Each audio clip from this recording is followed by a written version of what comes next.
Maraming salamat o Diyos, Panginoon, sa amin pong pakikinig ng iyong mga salita. Panginoon, ay kami po ay umaasa, Panginoon, na kami po ay magkakaroon ng mga inspiring words, encouragement, words to live by. Pang kami mabuhay, Panginoon, na isang mabuting tao, mabuting Kristiyano, Panginoon. And let us be able to show to the world that we are the walking Bible, that we are the Christ na kanilang naririnig, na makita sa amin ng larawan at wangis ng aming Panginoong Hesus. Pagpalain mo po ang aking mga kapatid, pagpalain mo po ang mga nanay, Panginoon, sa araw na ito that we are celebrating the Mother's Day, Panginoon. We thank them, Panginoon. We thank you for the life that you have given to our mothers, to all the mothers that are here, Panginoon, sa Zoom na ito. Panginoon, pagpalain mo po ang lahat ng mga nanay na nagtataguyod, na nagmamalasakit, nagmamahal, nag-aaruga sa kanilang mga anak, sa kanilang pamilya, Panginoon, at walang inisip, kundi ang lahat ng kabutihan, pawang kagalingan ng kanilang mga anak, ng kanilang mga asawa. Pagpalaan mo po ang bawat isa sa amin, Panginoon, sa pangalan ni Jesus, ang lahat ng anak ng Diyos ay magsabi ng Amen, Amen, and Amen. You can be seated in the presence of the Lord. Amen. Hallelujah. Mga kapatid, binabati po namin ang lahat ng ating mga tagapakinig sa all over the world, mga kapatid. Salamat, Brother Matt, for this.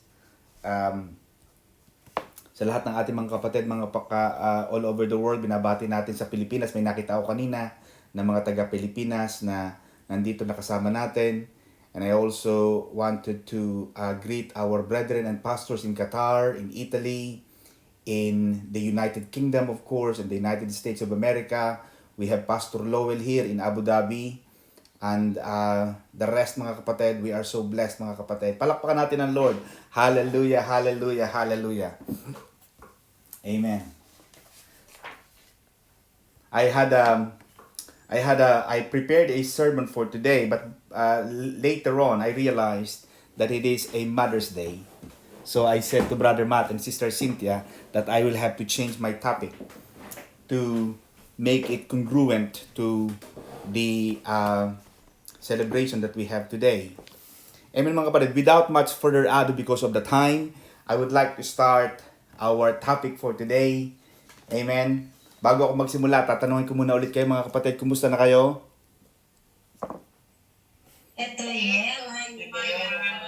Amen.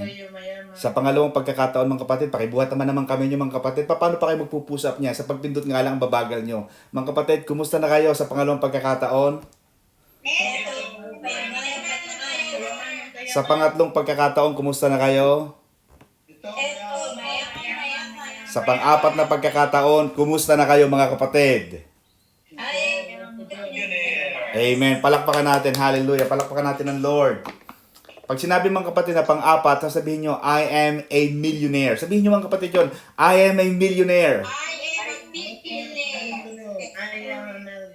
Amen. May narinig ako, billionaire. May billionaire ba? Mga kapatid, bago kayo maging billionaire, kailangan millionaire muna kayo, ha? Magdoon muna tayo sa mabababa ng konti. Amen. And then, after millionaire na kayo, you are going to progress and transform and then transported to becoming a billionaire. Amen? Naniniwala ako, mga kapatid, na you see, sa tama sabi ni, I think may nakapagsabi kahapon, that we are just in the tip of an iceberg. We're just experiencing the appetizer. Kumbaga, patikim pa lang yan. Alam, pag nagpunta ka ng Westfield ngayon, si Starlene UK, nagpunta ka ng Westfield, meron doong pretzel. Yung pretzel, Brother Matt, as you know, si Brother Matt Galayan eh. Sa pretzel, mga kapatid, nagbibigay sila ng mga patikim, yung mga isa-isang piraso lang, yung mga pakonti-konti, pinapatikim lang nila sa'yo. Alam mo, nakapila dyan, Sister Arlene, mga Pilipino, kunukuha lahat yung mga patikim, yung nakandoon sa malaking bilaong ganun. Sabi ko, patikim lang yon, huwag mong kuhanin lahat. Alam mo, kumakamot na lang yung mga polis kasi nagbibigay mga taga-Poland eh. Sabi niya. Tapos nagkatingin ako, sabi niya, get another one. So, pagbalik na naman daw, kinukuha na lahat ng mga Pilipino. Hindi alam ng mga Pilipino na yun ay patikim lamang. Akala nila kasi pinamimigay. Dapat doon, Sister Mary Joyce, isang piraso lang kukuhanin. Ang Pilipino, parang yung buong pretzel na binibili mo talaga ng 5 pounds, kinukuha talaga nila. Amen ba mga kapatid? So, ayaw nating maging ganun tayo mga kapatid. Na tayo ay maging masiba. Amen ba mga kapatid? Hinay-hinay lang. Kumbaga sa taga Bicol, Sister Arlen, luway-luway lang, Noy. Luway-luway lang, dahan-dahan mga kapatid. Hindi yung pag nakakita ng kaunting mga patikim, ay agad kinukuha. Ibig sabihin, kaya alam mo, tinuturo ng Bible din yan sa Bible. Yung pagka ikaw ay nasa isang piging o isang mga festivities, mga okasyon, huwag ka agad pupunta sa mga presidential table. Huwag kang kukuha ng madami. Huwag mo ipakita yung matakaw tayo. Kailangan medyo demure ng konti. Amen ba? Pag nasa mga ganyang mga piyestahan o mga malalaking mga piging, yan. Dapat ang sabi ng Bible, Sister Arlinda, nilalagyan natin ng sundang ang ating mga liig. Ibig sabihin, lalagyan mo ng bara. Sabihin kahit gusto pang kumain. Di ba? Kaya alam mo yung mga nagdi-dinner, yung mga mayayaman, pag nag-dinner ka sa Harrods, nag-dinner ka sa Kensington Suite ng parang penthouse, alam niyo ni Brother Matt, Sister Elaine, yung mga kumakain dyan, mga isang pirasong cake lang, mga tipong pakutib-kutib lang, yung pakutib-kutib. Sister Maribig, alam niya yung pakutib-kutib, patikim-tikim lang. Eh, ang mga Pilipino, pag kumakain ng cake, talagang ang cake, breakfast. Ang cake, mga kapatid, dessert. Yung konti lang piraso, isang kutsarita lang. Hindi yung pang breakfast, mga kapatid. Now, our topic for today, mga kapatid, is ways to honor our mother. Because it's Mother's Day, mga kapatid, tayo ay mag-aaral patungkol sa ating mga mother. But because of the intertwining, overlapping responsibilities of the mother and the father, I will be able to overlap, mga kapatid. But there are ways to honor our mother. Merong mga paraan para maparangalan natin ang ating mga nanay. Ang honoring our parents, honoring our mother and father have been a commandment. Kaya sabi ko kanina sa ating Italian service ng Maranatha this morning kay Pastor Saldi, isinama yan, Sister Erlinda, ng Panginoon sa top 10 commands. Isinama ng Panginoon talaga. Specifically, honor your mother and your father. Nakasama yan, and it has been around us for a long time. Kasama na natin ang honoring of our parents for a long time. But let me just ask you, mga kapatid, do we still honor our parents and our mom, even though we are an adult? Do we still do that? Raise your hand. Mga kapatid, pwede nyo i-press ang mga button. May button dyan, mga kapatid. Huwag lang kayo nakatingin. May button dyan. Pakitaas ng inyong mga kamay, mga kapatid. Let's interact. Ino-honor pa rin ba ninyo ang inyong mga parents habang kayo ay matatanda na? Amen ba? Because, mga kapatid, I believe that you are setting an example. How you treat your parents, you are setting an example to your children. And what you do to your parents, your children will see it how you do it. And when you get older, your children will do the same. Kaya mahalaga ang ating paggalang sa ating mga magulang. Because you are setting a trend. Kung ikaw ay mabait sa iyong magulang, magiging mabait din ang iyong mga anak sa iyo. Amen ba, mga kapatid? Kaya kailangan nating pahalagahan, parangalan ang ating mga magulang. It's funny, because in the book of Deuteronomy, Brother Matt, in the book of Deuteronomy, it's funny that the parents are the one who bring the children out to the plaza, Sister Alice. Dinadala ng Panginoon, dinadala ng mga magulang ang mga anak nila sa plaza para batuhin at mamatay kung ang mga anak nila, mga kapatid, ay hindi masunurin, stubborn. Pag matigas ang ulo, pagpasaway, mismong magulang, Sister Cecil, ang nagpapabato sa mga community ng Israelites.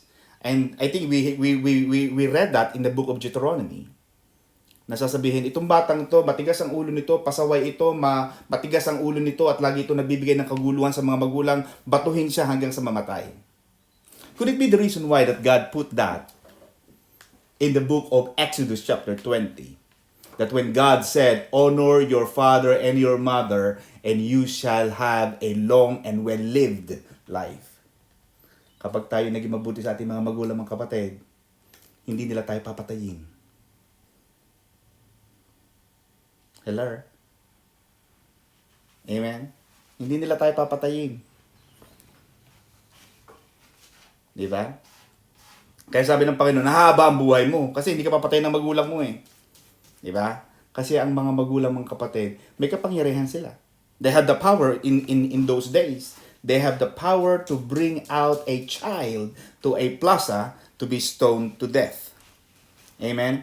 But there are ways, may mga paraan para maparangalan natin ang ating mga magulang habang tayo ngayon ay mga matatanda na. Number 1, ready? Make your mom and your dad look good. Kailangan gawin mong maganda ang imahe. Maganda ang reputasyon ng iyong ina sa madlang people. How? By becoming simply a good person. By becoming a person of good character. Kapag ikaw ay may isang tao na may maganda at mabuting pagkatao, you are simply making your mom look good. Natatandaan mo, Sister Lorraine, nung bata pa tayo, pag ang isang bata ay napakabuti, napakabait, or the other way around, kapag ang isang bata ay suwail, sutil, matigas ang ulo, pilyo, ang unang tanong ng kapitbahay, kaninong anak ka? Amen? Because people will make the connection. Ang sabi ng Bible, Sister Alice, you will know the tree by the fruit it bear. The children are the crown of the parents. Makikilala ang puno sa pamamagitan ng bunga. Makikilala ang magulang sa pamamagitan ng mga anak. Kaya mga kapatid, if you are a good person, kapag ikaw ay nagnais na maging mabuting tao, maganda ang image ng iyong nanay, ng iyong mga magulang. Ano pa ba ang hihingi ng isang magulang? What more could a parent ask for? Nabasa ko ito kay Sister Cecil, that was last year yata ito, na ang pinakamataas na pangarap ng isang magulang sa kanyang anak ay ang makita niyang ang kanyang anak ay nagtatagumpay. At kapag ang isang anak ay nagtatagumpay, ang pinakamasaya dyan ay ang isang nanay. Ano pa mga kapatid? How can we make our mom and dad proud or look good? Talk about them and be proud of them. Talk about them. Sa usapan, naririnig man o hindi, sample, nandiyan ang mga tita mo, mga tita, ay naku, ang ganda naman ng buhay mo ngayon, Alice. Arlene, buti ka pa. Marami ka ng lupain sa Masbate. Let your mom hear that you are proud of her. Kung wala ang nanay ko, hindi ako nakapag-abroad. Kung wala ang parents ko, hindi ko nagawa ito. Talk about them. And be proud of them. I'm going to talk about this especially to young students or young children. Yung mga in the like of Sister Denise, yung mga dalaga pa, mga binata natin mga kapatid, achieve great things. Finish your studies. Magtapos sa pag-aaral. Kumplituhin ang course. Amen mga kapatid? Kumplituhin ninyo mga kapatid ang inyong bachelor's degree. Isa yang karangalan ng isang magulang, ng isang nanay, ang makita nila ang kanyang anak ay sumasalya, umaakyat sa entablado. Habang sila tumatanggap ng kanilang baccalaureate degree ng diploma, ang unang tumatanggap niyan ay ang isang nanay, ang isang ama na nag-aruga sa kanya. Do not be involved in shameful things. Huwag tayong mapasama o sumama sa mga kahiyahiyang bagay. Ano sabi ng Bible mga kapatid? Isang kahihiyan at isang sampal, isang suntok at isang kapighatian ng isang magulang mga kapatid.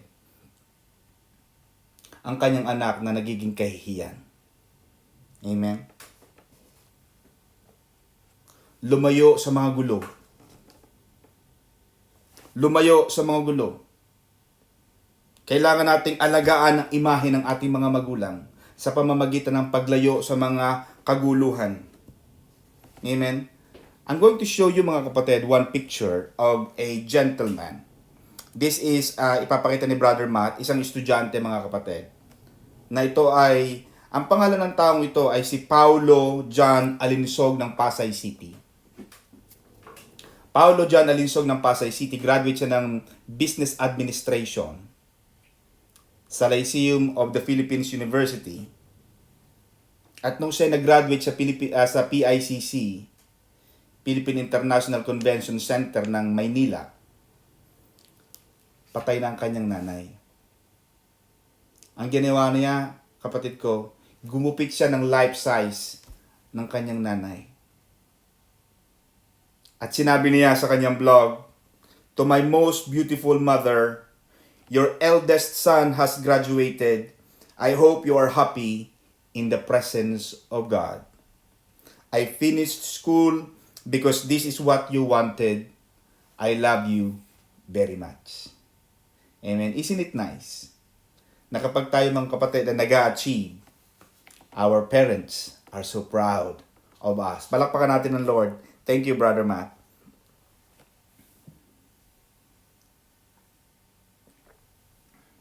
Sunod mga kapatid, ways to honor our parents is let them know, and you understand what they have done for you. Kailangan mong ipaalam sa kanila gaano sila kaimportante at gaano mo na-appreciate ang mga bagay na ginawa mo o ginawa nila para sa iyo. Amen? Do you do that? Do you tell your mom, amen, na, "Anak, ang dami mo nang ipinadala. Maricel Tumilden, marami ka nang ipinadala." "Naku, mami, kulang pa yan sa mga kabutihang nagawa mo sa akin ng mga bata pa ako. Ng mga bata pa kami, mami, kulang pa yan. Daddy, kulang pa yan. Kulang, hindi ko kailanman mababayaran ang mga bagay na ginawa mo sa aking buhay.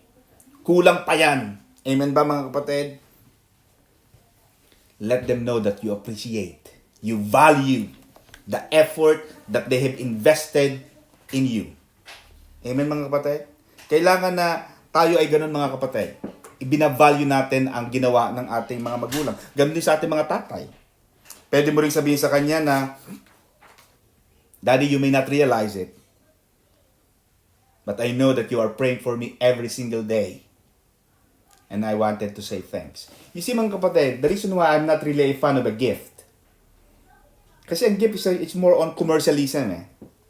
Pero Sister Lorraine, the best gift that you can do, mag face-to-face kayo ng mami mo, yung eye-to-eye kayo, o kaya pag nakita mo siya, "Mami o Daddy, alam mo, Daddy, hindi ko alam kung paano ako nagtagumpay, hindi ko alam kung paano ako makakarating sa bansang ito kung hindi dahil sa iyo. And Mami, for that, I really thank you." Sabihin mo yon, Sister Lorraine, eye-to-eye sa iyong mga magulang.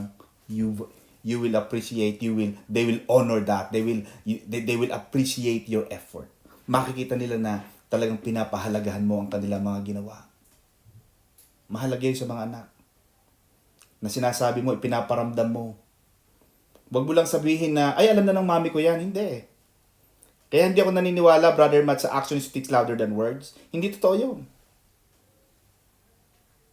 Action speaks louder than words. Kailangan both of them are speaking at the same wavelength. Hindi pwedeng action ng action, walang sinasabi. Eh, paano kung wala ka na may bigay? Pero minsan ang mga magulang, they're not looking for the gift. They no longer look for the presents. They're looking for your presence. They're looking for your voice. They're looking for your attention. And when you say them, "Mami, thank you. Mami, salamat. Salamat sa mga ginawa mo." Tapos hug mo na sila. Yung yakapin mo sila talaga ng mahigpit na mahigpit. Ay. Amen mga kapatid. Listen to their stories, number 3. Bakit? Kapag nakinig ka sa kanilang mga stories, Sister Marivic, you will learn something. You might learn something. May matututunan ka sa kanila. Kasi yung karunungan ng mga matatanda, marami yung karunungan. Marami silang naibibigay sa atin. And our act of listening is going to affirm and encourage our parents. Alam nilang nandoon ka, nakikinig ka. Amen? And you have provided them a gift of presence. Kaya pag tumatawag kayo mga kapatid, maglaan kayo ng 1 oras. Hindi tatawag ka, papasok ka na sa trabaho, papasok ka ng alas 9, tatawag ka ng 8:58, 2 minutes lang. Mami, 2 minutes na lang ha, bye-bye. Tumawag ka pa. Pinananabik mo lang ang parents mo. Dapat talaga dyan, tumatawag ka ng madaling araw, gumigising ka ng madaling araw o hating gabi. Walang disturbo. Mami, kumusta ka na? How are you? Anong ginagawa mo ngayon? Alam mo ba ang ginagawa nila? Do you know what they do during their pastime? Do you know what they are busy about? Na tapos ng kanilang retirement? Anong ginagawa nila? Alam mo ba? May mga anak na magtataka ka. Anong ginagawa ng parents ko? Hindi ko nga alam kung anong pinagkakaabalahan nila. Tanungin mo. Be interested to their stories. Amen? Call them regularly and tell them your stories. Kanina, sabi natin, call them to know their stories, but now call them to tell your stories. Let them know what's going on about your life. Let them know na pinapahalagahan mo pa rin sila. May mga advice sila, maaaring may mga payo sila. Kasi ang isa sa narinig ko yan, na isa sa pinakamasakit na nararamdaman ng isang mga nanay o ng isang tatay, ng isang magulang, ay yung maramdaman nila na hindi na sila kailangan. Nakikinig ba kayo mga kapatid? Yung hindi na sila kailangan. Kaya mahalaga mga kapatid na masabi mo pa rin. Tawag-tawagin mo sila, Mami, ano nga yung natatandaan mo yun? Kaya minsan tinatawagan ko si Bishop kasi nung bata pa kami mga kapatid, meron siyang niluluto sa amin na siyempre mahirap pa lang tayo noon at wala pa naman tayong masyadong pera. Meron siyang tinatawag noon na mga salita, na mga luto na hindi ko na nalalasahan ngayon. Alam mo yung puspas? Yung kanin na lamig yata yun o konting malagkit tapos pinagtadtad ng mga buto ng manok. Tapos may luya at bawang. Naku, lugaw na sa amin yan. Masarap na ako yan. Sabi ko, Daddy, ano nga? Tatatandaan mo, Daddy, niluluto mo rin dati na baboy na pinagtatadtad mo yung mga buto-buto, yung mga belly ng baboy, tapos nilalagay mo ng ketchup, nilalagay mo. Hindi ko na matandaan, yung masarap yun. Niluluto lagi ni Bishop. It's good for us to ask them and let them know that you value their advice. Amen? That's how we honor our parents. Masarap pa din yun. Mami, ano nga yung gamot sa ganon? Ano nga? Naku, nagkasakit si Matthew. Ay, yung mga nanay, matatalino yan. Kaya kahit mga hindi nag-aral yan, naku, may mga karunungan taglay. Advice ni Pastora, may sakit, may lagnat. Alam mo, walang gamot. Sasabihin niya, hugasan ng kilikili, hugasan ng puwet. Narinig niyo na ba yung advice na yan? Hindi. Pag nagpunta ka ng pharmacy, inom agad ng Nurofen, inom agad ng ganito, Cortal, inom ng ganitong gamot. Hindi. Sa matatanda, wala. Sa matatanda, mga kapatid, mga haplos ng pagmamahal. Kulang lang yan sa Yakapsul at Kispirin. Di ba? Yan ang mga advice ng mga magulang. Kaya, let them know your stories. Ano na ang advice sa'yo? Ano na ang meron ka ngayon, Joyce? Nung pumiminsan, tumawag ako sa mami ni Sister Joyce. Nakausap ko siya. At sabi niya, Pastor, nagluluto ako rito. Kain mo kayo dito. Ay, say, padala niyo na lang ho din at ipa-FedEx. Nakausap ko yung mga mother niya, ni Sister Joyce, saka ni Sister June. You see, masarap din mga kapatid nating tinatanong ating mga magulang kung ano mga nangyayari sa kanila. Be excited about their lives. Be excited about their life. Mami, ano na kumusta na? Nay, kumusta na ginagawa dyan? Eto, nagsusulsi, nagtatahi ng mga ganito. Eto, nagkukumpuni. Ano na ginagawa niyo dyan? Itong kisame. Kahit pa ulit-ulit, Sister Alice. Kung kayo may mga magulang pa. Taas lang kami ng mga may magulang pa, may mga nanay dyan. Itaas nyo ang inyong mga kamay, mga kapatid. Can I see your hands, mga kapatid, dito sa ating reaction button? Okay, si Sister Annie, si Brother Matt, Brother Gyrex, Sister Annie Toribio, Sister LB, Sister Arlene, yes. Sino pa? Si Sister Edna, sino pa? Brother Matt, si Pastor Saldi, si Brother Lowell. Yan. Yung iba hindi tumataas. Bakit kaya hindi sila tumataas? Parang hindi ko nakikita. Amen. Baka tinatamad sila. Sige, hayaan mo na. Mahirap talaga ang pag tinatamad eh. Kailangan mga kapatid, we are excited about their lives. Kaya kung di ako nahihiya na yung aking, huwag kayong mahiya sa inyong mga magulang. Huwag nyo ipagmamakayaan inyong mga magulang. Kahit ang mga magulang nyo ay ganito, natapos, grade 1 lang, o grade 2, no read, no write, janitorial services lang ang natapos, hayaan mo na. Amen? Be proud of them. One way, mga kapatid, to honor our parents is by strengthening our own marriage. Strengthening our own marriage. Amen? Kaya napapansin mo, pag tumawag ka, sa mga may nanay pa, oh, nay, nag-aaway na naman kami ni Bentong. Ano sasabihin ng magulang mo? Anak, lagi mong titingnan ang iyong mga anak. Pahalagahan ang inyong pag-aasawahan. Pahalagahan ang inyong kasal. Makipagbati ka, makipag-ayos ka. Mapapasin mo yung mga advice ng ating mga magulang, mga kapatid. Amen? Stay together for the kids. Amen? When we make our marriage strong, it is one way of honoring our parents. Pag matibay ang relasyon ninyo, matapang, malakas ang kalooban ng ating mga magulang. Ano pa mga kapatid? By loving our children. By loving the grandchildren of our mom, which is our children, pinapahalagahan natin mga kapatid ang ating mga magulang. Binibigyan natin ng karangalan ng ating mga magulang. Dahil minsan alam mo ang mga lolo at mga lola, magtapatan na tayo mga kapatid. At ito'y totoo daw. Sabi ng marami. Mas mahal na mga lolo at na mga lola ang mga apo sa mga anak. Naniniwala ba kayo dyan mga kapatid? Can I see a thumbs up button? Amen ba? Kaya tingnan nyo ang mga apo. Pag iniwanan mo sa lola, naku, minsan maaagawan ka ng atensyon, mas malalapit niya sa lola at sa lolo. Hindi na nakikinig sa'yo yan. Bakit? Spoiled sa mga lolo at lola. And one way of honoring our parents is by looking after their grandchildren, which is or who is our children. Number 8, mga kapatid, don't expect for your parents to bail you out. Amen? Pag ang parents mo mga kapatid ay palaipon, amen? Na alam mo na kapag sila ay may problema sa pera ay nag-aalala sila dahil sa dami mong utang. Dahil minsan may mga parents na ayaw na may utang eh. Ako rin talaga ayaw ko na may utang. Pag may utang ako, hindi ako mapakali. Hindi ako makatulog. At kung yung mga magulang mo ay palaipon, maraming naipon, pero ito naman si anak, walang ginawa kundi maghintay ng, ay, may ipon naman si mami, may ipon naman si daddy eh. Utangin na lang natin. Walang ginawa kundi mangutang sa magulang. Wag.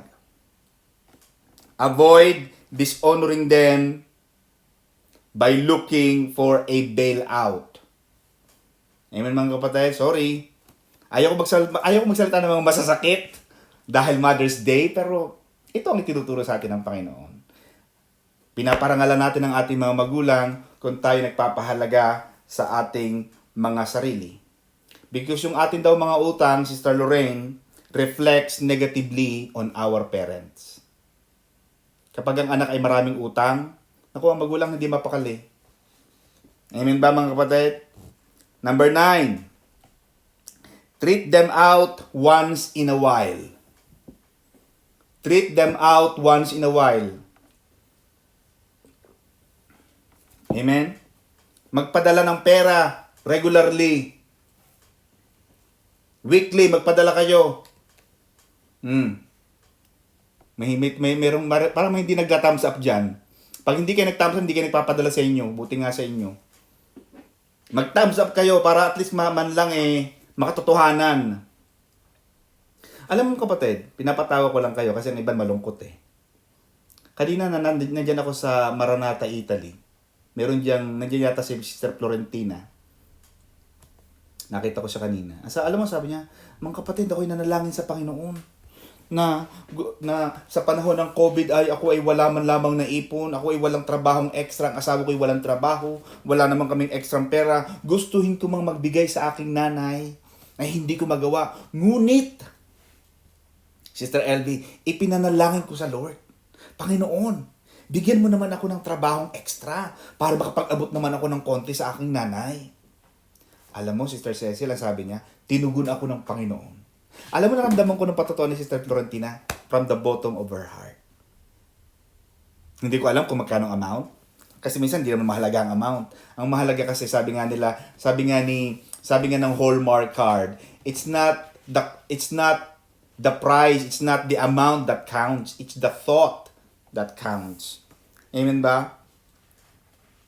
Kailangan mga kapatid, nagpapadala tayo sa ating mga magulang, sa ating nanay at tatay. Regardless kung may trabaho sila o hindi nila kailangan.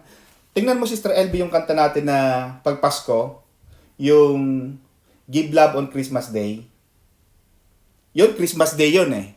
Pero tingnan mo, even the rich man, sabi nila, hindi nila kailangan ng gift, pero sa mga mayayaman, kahit mga mayayaman, pag nakatanggap yan ng isang aguinaldo, yung surprise gift, natutuwa din yan. Ganon din ang ating mga magulang. Baka ang iba sa inyo, kagaya ni Sister, sino bang may mga magulang niya? Si Sister Miras, baka ang kanyang nanay ay hasindera, o may-ari ng isang malaking palasyo. Sobrang yaman, hindi na talaga kailangan ng padala. Pero kahit na mayayaman ang inyong mga magulang, at lalo na kung hindi mayaman at wala ng trabaho. Amen ba? Kaya ako ayaw ko nung namamasko sa mga retired na mga matatanda na, retired na nga, magmamano pa sa Pasko. Eh, siyempre yung nanay, yung matanda, maglalabas ng pera, yung retirement, ito na, bayad, kagagaling ko lang sa SSS, ibibigay sa mga nagmamano. Amen, mga kapatid. Pero tayo mga anak, mga kapatid, bibigyan natin ng parangal ang ating mga magulang kapag ating tinitreat sila. Magpadala ka ng... Uso na ngayon yung pasabay. Alam mo yung pasabay, si Sister Shami gumagawa niyan eh. Yung pasabay, sample, pupunta siya ng ganon, Batangas City, bibili siya ng ganon Jollibee o Krispy Kreme. Pasabay, P-A-S-A-BY, B-U-Y. Pasabay. Uso na nga yung padala. Yung sample, bibili ka ng bulaklak sa bayan, pwede mo ipadala sa nanay mo. O kaya naman yung cash. Amen ba mga kapatid? Kaya yung patuto kanina ni Sister Lina, napakaganda. Nakapagbigay siya sa kanyang nanay at tuwan-tuwa siya. Kayo din mga kapatid, di ba? Pag nagbigay kayo sa inyong mga magulang, parang ang sarap ng feeling. Mga kapatid, pwede ko ba makita yung thumbs up naman dyan? Pag nagbibigay kayo sa inyong mga magulang, ang sarap ng feeling. Parang ang feeling mo, ay, salamat, tuwang-tuwa yung nanay ko. Kaya sabi ko sa inyo mga kapatid, Nay, magpunta naman kayo ng McDo. O, unang kagat nila. Ang naaalala noon, si Arlene Sinon. Ay, naku. Kung ano man pangalan na namin, kakita. Saan gaho kayo galing? Ay, ako'y nagpunta sa Jollibee at nagpadala si Arlene. Magkano yung pinadala? Ay, nagpadala ng 10,000. Sabi ako mag-Jollibee eh. Di unang kagat ng Junk Chicken Joy, ang naaalala niya, nagpadala. Habang umunguya, nakatingin sa malayo. Yung ano ko na yun. At pag ginagawa mo yung mga kapatid sa iyong magulang, pinibigyan mo ng parangal ang Diyos. Ang Diyos at ang magulang mo nag-uusap. Sinasabi ng magulang mo in unspoken word, Lord, bless my child who sent me the money for me to experience this kind of life. Amen? Wag na kayong, pag may ang magulang nyo nang hiram sa inyo, wag na yung utang. Mami, may utang ka pa sa akin ha? Nakalista rito. Sino rito magkadiretsahan nga tayo mga kapatid. Sino rito ang nagpapautang sa kanilang mga magulang na inililista pa? Mga kapatid, mahiya naman kayo sa mga balat natin. Ano ba kayo mga kapatid? Ang magulang hindi pinapautang. Ibinibigay. Ang pera mga kapatid. Ay, Millen, baka naman meron kang 5,000. Pwede ba makahiram? Ano ka ba naman, nanay? Nay naman, inay, huwag ka na mangungutang. Magkano ang kailangan mo? Pag hiningi 5,000, doblehin mo agad. 10,000 ang ipadala mo. Amen ba mga kapatid? Pwede ba ako makakita ng mga thumbs up dyan? Amen? Huwag kayong magpapautang sa inyong mga magulang. Pangit yan, hindi magandang tingnan. Na yung magulang mo nag-aalala pa. At saka pag nagpadala kayo, ito diretsahan tayo, real talk to, Sister Maricel Tumelda na, real talk. Pag nagpadala kayo sa inyong magulang, huwag nyo nang ibabaoy. Huwag mo nang ipapaalala. Ay, padala na ako last week. Nagpadala na ako ng 2,000 peso, 2,000 peso last week. Nagpadala na ako ng 5,000 2 weeks ago. Huwag na. The fact na humingi sa iyo ang magulang mo, Brother Matt, ibig sabihin, kailangan. Yun ang paniniwala ko. Pag ang magulang mo tumawag na sa iyo at nangailangan, nagsabi na, o kasi minsan may mga magulang na, Sister Cecil, ito, tapatan tayo ha.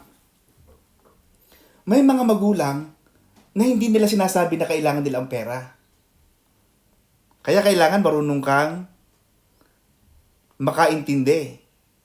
Amen ba mga kapatid? Sister Joyce, pag tumawag na magulang mo, Joyce, kumusta ka na? Yung talaga ngayon, pag magulang mo na tumawag sa iyo, ibig sabihin, may kailangan yan. You have to play it by the ear. O kaya napapanaginipan mo na yung magulang mo. Sample to, napanaginipan mo na ang parents mo.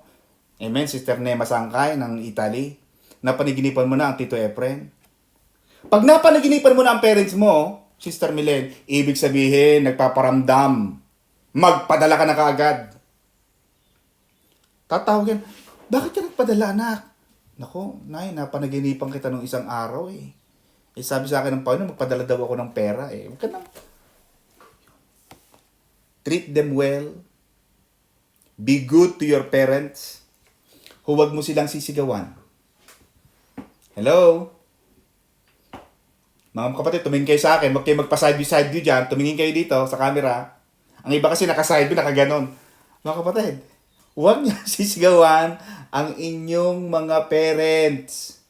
Amen ba mga kapatid? Huwag magdadabog. Huwag ibabagsak ang pinto. Amen? Mga kapatid, I'm going to ask Brother Matt to show something.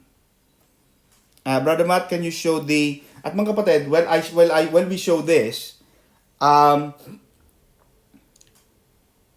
want you to listen to the lyrics. And I want you to listen to the words that I will say. And I will play a little background habang sasabihin ko yung isang tula na nakita ko mga kapatid sa internet.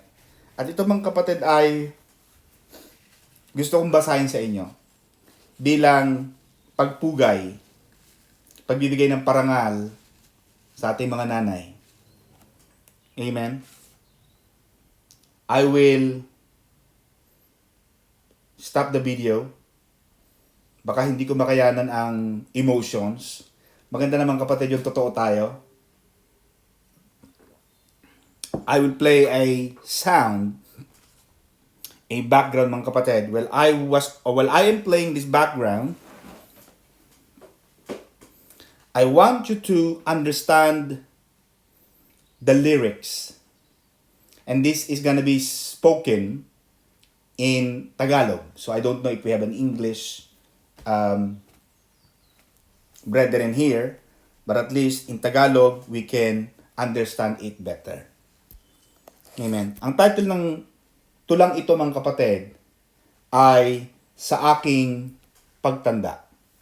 Sa inyong mga magulang, ang Diyos mismo na ito na ating pinaglilingkuran, kayo ipagpapalain ng Diyos. At lahat ng gawin ng inyong mga kamay ay pagpapalain ng Panginoon. Lahat ng tapakan ng inyong mga paa ay maaangkin ninyo mga kapatid. Ang lahat ng mga nais ng inyong mga puso ay ibibigay sa inyo ng Panginoon. Amen? Pagpalain natin ng Diyos mga kapatid, palakparan natin ng Panginoon. Hallelujah, hallelujah, hallelujah. Amen.